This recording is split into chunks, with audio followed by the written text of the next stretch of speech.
Ser Podcast. Las 8 de hora 25. Ser Podcast.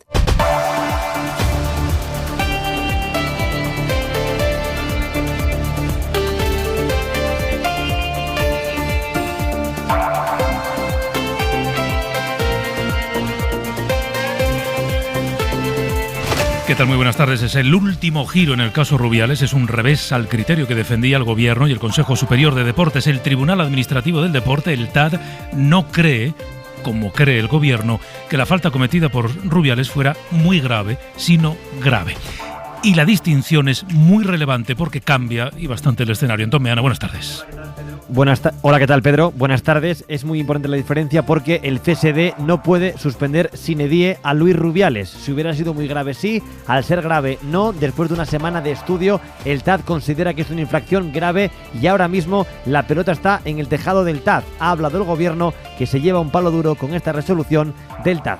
Sí, con esa decisión el Gobierno anuncia el siguiente paso. El ministro Iceta ha comparecido en rueda de prensa esta tarde a partir de las 7:30, rueda de prensa convocada de urgencia, para contar que el Gobierno no va a dejar de intentar que Rubiales sea suspendido y se lo va a pedir expresamente al Tribunal. Siguiendo esa rueda de prensa, Jordi Martí. Jordi, buenas tardes. Buenas tardes, Pedro. En efecto, disgusto expresado por el Gobierno, pero también determinación para sacar adelante la suspensión provisional de Rubiales y luego la inhabilitación. Por lo tanto, el propio secretario de Estado para el Deporte, Víctor Francos, ha presentado una demanda, un recurso pidiéndole al TAD que sea el propio TAD el que sancione y suspenda provisionalmente a Rubiales. Escucha al ministro Iceta. El Consejo Superior de Deportes va a instar al tribunal que proceda a suspender temporalmente de sus funciones a Luis Rubiales hasta que se resuelva definitivamente el expediente que le afecta. Es decir, no puede hacerlo directamente el Consejo por la calificación de las infracciones,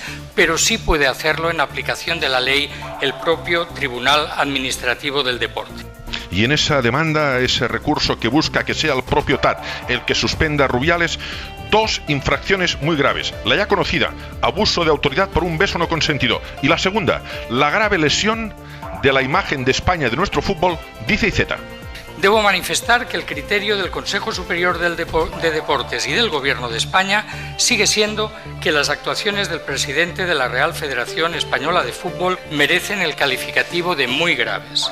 Abuso de autoridad y perjuicio de la imagen de nuestro fútbol en el contexto de la celebración de la magnífica victoria de nuestra selección en el Campeonato Mundial de Fútbol Femenino celebrado en Nueva Zelanda y Australia.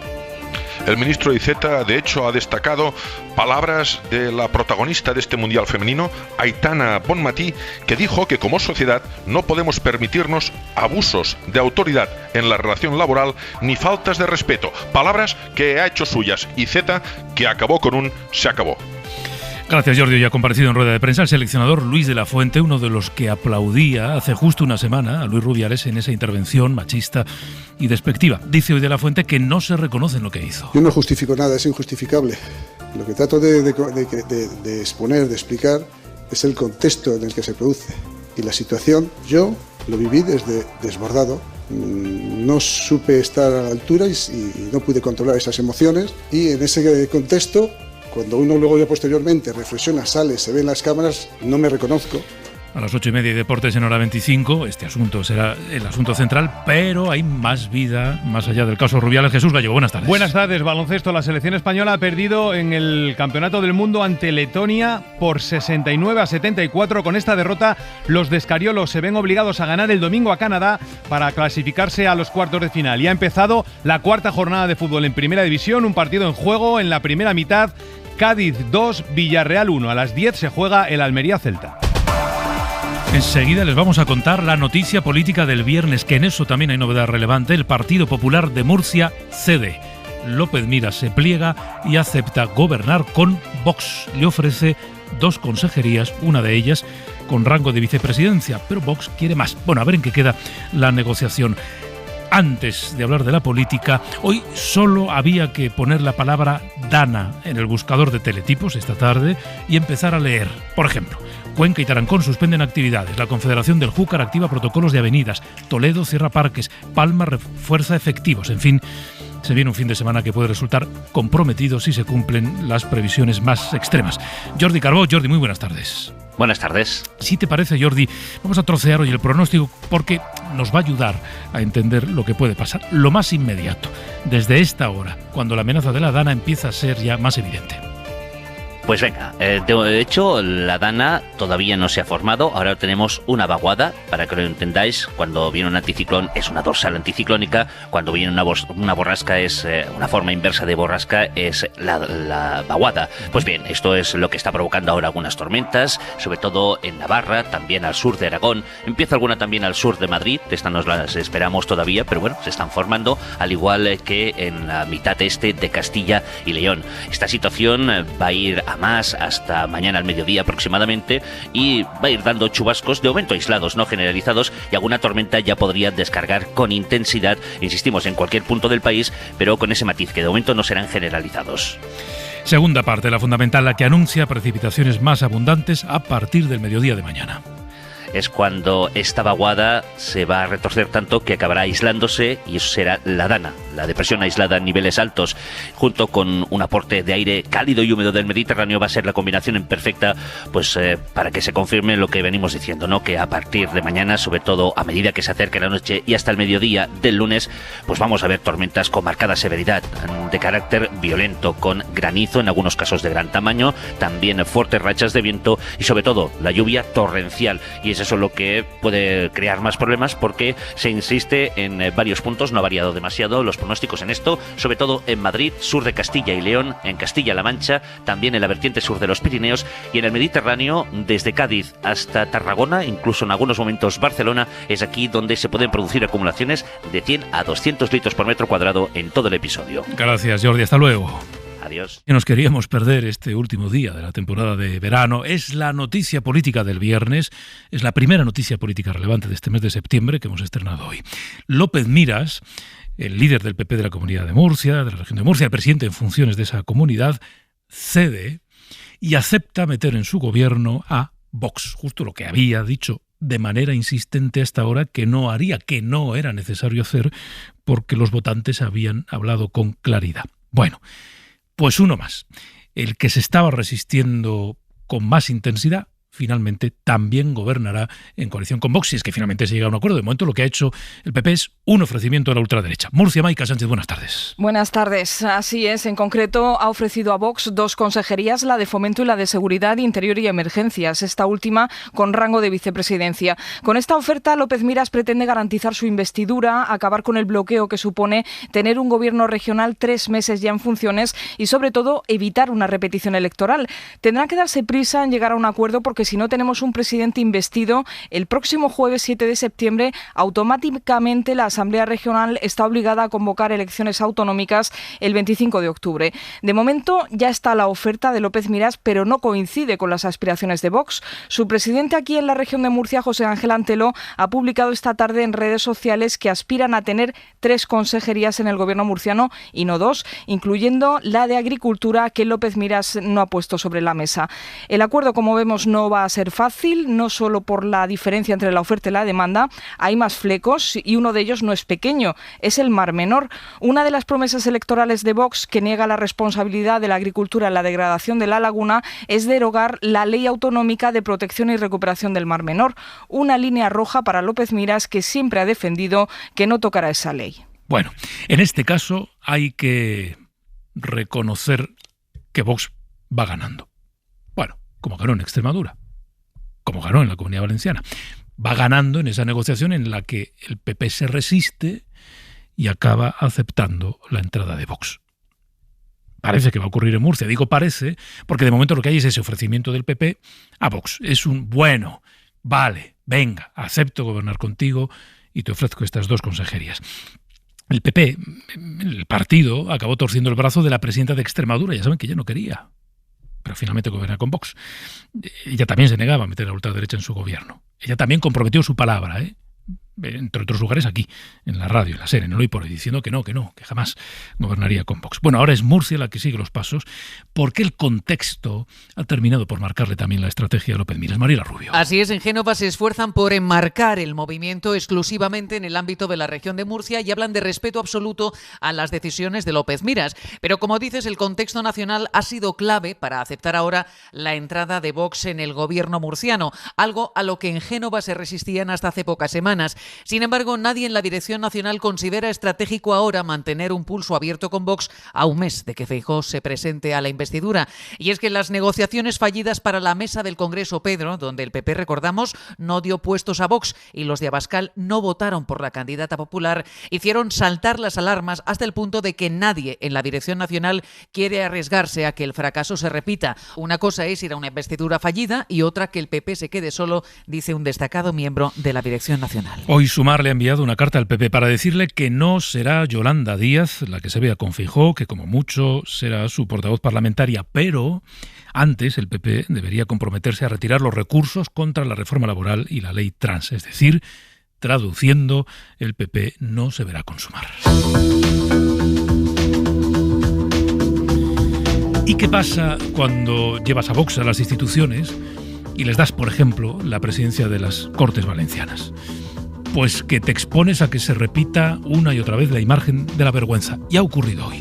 La presidenta de las Cortes de esa comunidad, de nuevo, al margen de la pancarta que presidía una concentración en repulsa por el asesinato de una mujer en Alcira, por otro caso de violencia machista. En la propia convocatoria que ha hecho la institución que preside, las Cortes Valencianas, han evitado utilizar el término de violencia de género.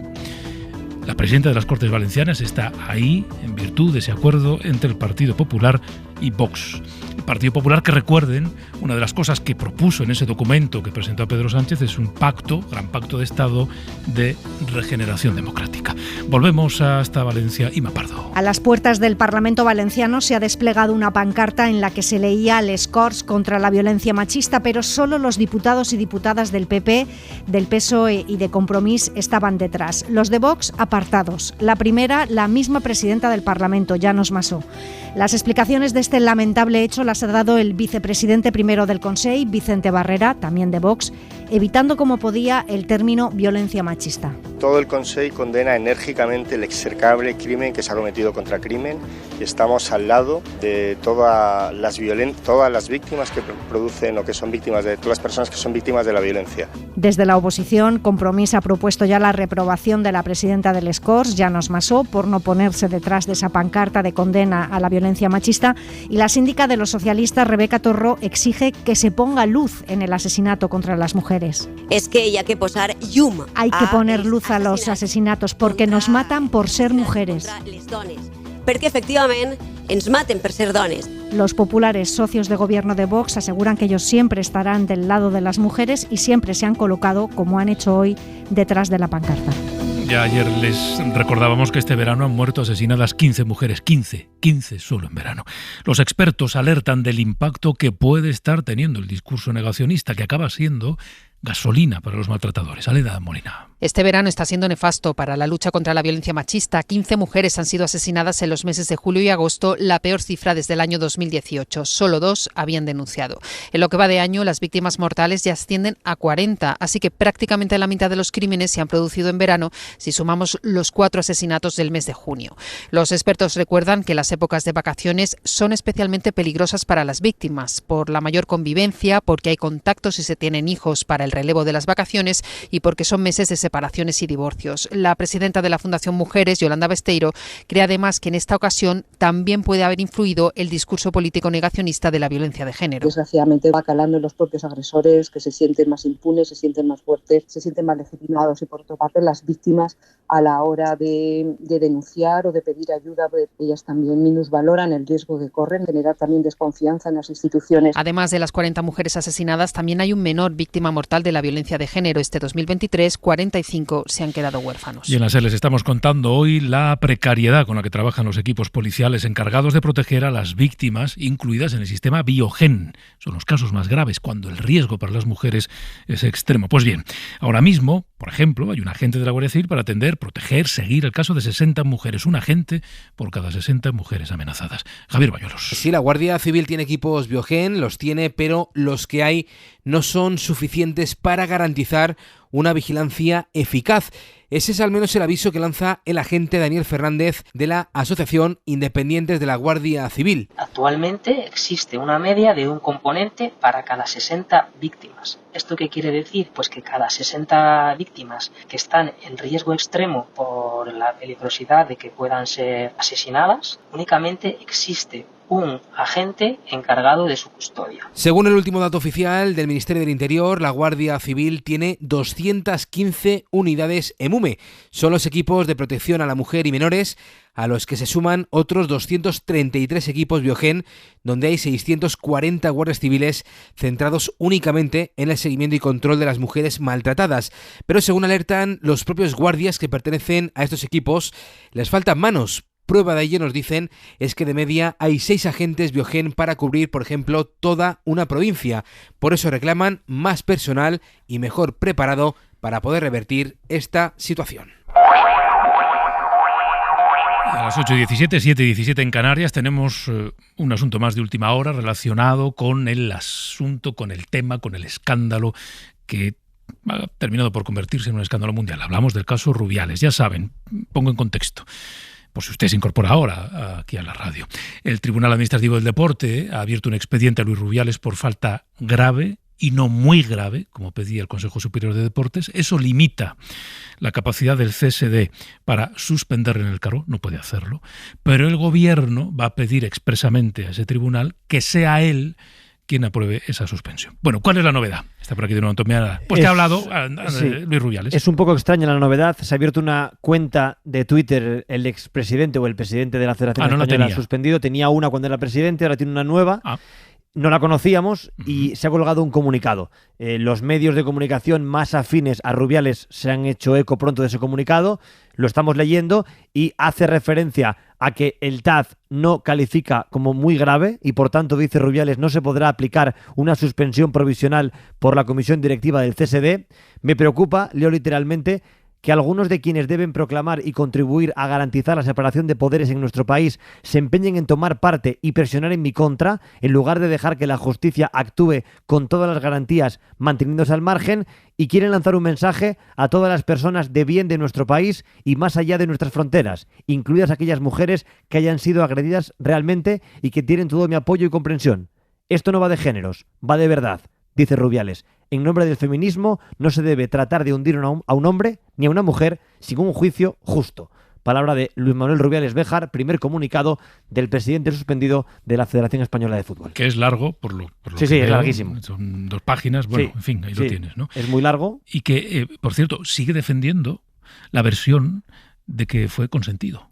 Él se mantiene, dice que lo que dijo es la verdad y que se va a defender ante esta acusación y ante la de la FIFA, que fue llamado a declarar por integridad de la Federación, colaboró y que es el más interesado en que esto termine bien y conociéndose la verdad, que según él es que el beso fue consentido. Gracias, Antón. Hasta luego. Bueno, pues, en fin, este asunto cada día y dentro de cada día, casi cada hora nos aporta alguna novedad, así que estamos pendientes por si hubiera alguna más. Ya son suficientes, las que tenemos hoy, y va a volver a ser un argumento para la reflexión esta noche en el tiempo de la tertulia de Hora 25. Es probable que usted lo haya comentado esta misma tarde, tal vez esta misma tarde, en el viaje de ida o de vuelta, vaya usted a saber de la playa o del lugar en el que esté o vaya a estar. Al parar en la gasolinera, al llenar el depósito, es probable que haya dicho eso de «es que vuelve a estar por las nubes la gasolina». Pues sí, los carburantes alcanzan el precio más alto del verano. Carlos Sevilla. Si utilizamos un coche de gasolina para terminar o empezar nuestras vacaciones, llenar el depósito nos va a costar hoy un 8,5% más caro que en la operación salida de principios de julio. En los surtidores, el litro de gasolina marca hoy 1,71 euros de media, así que llenar un depósito de 55 litros nos saldrá por unos 87 euros, 7,5 euros más que hace 2 meses. Si nos desplazamos con coche de gasóleo, el carburante nos saldrá más barato, pero si nos fijamos veremos veremos que su precio ha subido más que la gasolina desde la primera operación salida. El gasóleo A, el más habitual, cuesta 1,60 euros el litro de media y esto es un 12% más caro que hace 2 meses. Así, por llenar el depósito pagaremos casi 79 euros, 9 euros y medio más que a principios de julio. El verano nos deja cifras de récord. Miremos al mes de julio, plena temporada alta. España recibe ese mes más de 10 millones de turistas extranjeros. Edu Hernández. Son más de 10 millones de turistas los que visitaron nuestro país en julio. Es un 11,4% más que en el mismo mes de 2022 y superamos en más de 2 puntos el de 2019. Estos datos demuestran que el flujo de turistas extranjeros sigue a buen ritmo. Ministro de Industria, Comercio y Turismo, Héctor Gómez. Turistas en el ámbito europeo y contexto internacional siguen apostando por España. España es el país más competitivo del mundo desde la perspectiva turística y evidentemente está tirando mucho de la economía. Cifras excelentes también en gasto, que ha subido un 16% comparado tanto con julio del año pasado como julio de 2019. En este sentido es llamativo también el incremento del 9% en el gasto medio diario por turista, que llega a los 185 euros. Por mercados, el Reino Unido se mantiene a la cabeza, representan un 20% del total y se han anotado un 7% extra respecto al curso anterior. Francia y Alemania le siguen con incrementos del 11 y el 4% en el número de turistas que nos hacen llegar. De la crónica del mundo nos vamos a fijar en Ecuador, país que está preocupado, conmocionado por una oleada de coches bomba, algo nada habitual allí. 4 en los últimos días, 4 atentados que se unen además, se suman a varios motines en las cárceles. Ángel Villescusa. Los presos se han amotinado en 6 cárceles ecuatorianas en los últimos días, motines que se han saldado con la retención de 60 agentes de policía en su interior. El motivo, la presión que el gobierno ha iniciado contra las bandas que controlan las prisiones, y a estos motines se suman los 4 coches bomba que han explotado en las últimas 24 horas. Ataques que se han saldado sin heridos y que tenían como objetivo edificios de los organismos de prisiones. Por eso la policía no tiene dudas y creen que están relacionados con la reubicación de presos y el requisamiento de armas, como explica el director de antidrogas de la policía ecuatoriana. Producto de que hoy se realizaron varios traslados de privados de libertad a otros centros de rehabilitación. La situación de seguridad que vive Ecuador preocupa y mucho a sus dirigentes, que ven cómo se ha degradado en los últimos años, agravada sobre todo después del asesinato del candidato Fernando Villavicencio y antes de la segunda vuelta de las elecciones prevista para el mes de octubre. En la segunda hora del programa, a las 9, hoy tenemos el último estreno de este verano de nuestros espacios dedicados a la gastronomía. Lidia Ramón. Esta noche nuestro compañero Carlos Cano nos trae una entrevista al cocinero madrileño Alberto Chicote, que cuenta que su salto a la televisión hace más de 10 años con el programa Pesadilla en la cocina cambió el rumbo de su carrera. Cambia que, como te digo, la repercusión de tu trabajo llega a muchísima más gente. Que hay determinadas cosas que se te hacen un poco más complejas, otras se te hacen más sencillas, pero sobre todo que sabes que todo aquello que haces tiene una repercusión más importante. Contaba Chicote que el programa tiene momentos muy duros, de mucha tensión, pero que son momentos que marcan un antes y un después para los cocineros y sus restaurantes, momentos que muchos espectadores se toman a risa, sobre todo con esos enfados tan característicos del cocinero. Y descubrí que cuanto peor lo pasaba yo, más se reía la gente. Y yo decía, pero vamos a ver, pero no me ves sufrir, no me ves que de verdad lo estoy pasando mal, y la gente se descojonaba. Y es curioso porque la gente ve Pesadilla como un programa de humor, cuando en realidad pasan cosas tan duras es una tragicomedia, como estas que has visto, ¿no? Bueno, este es uno de los programas que hemos escuchado este verano de GastroSer, con Alberto Chicote como protagonista. Los pueden recuperar todos en Ser Podcast. Esta noche vamos a escuchar a Ferran Adrià a partir de las 9, con Carlos Cano en la guinda a todos los programas gastronómicos que hemos ido escuchando este verano en Hora 25. Ya saben que cuando llega el mes de agosto le damos otro aire a la segunda hora del programa y nos ocupamos, por ejemplo, de hablar del buen comer y del buen beber para quien le guste. Para no perderte ningún episodio, síguenos en la aplicación o la web de la SER, Podium Podcast o tu plataforma de audio favorita.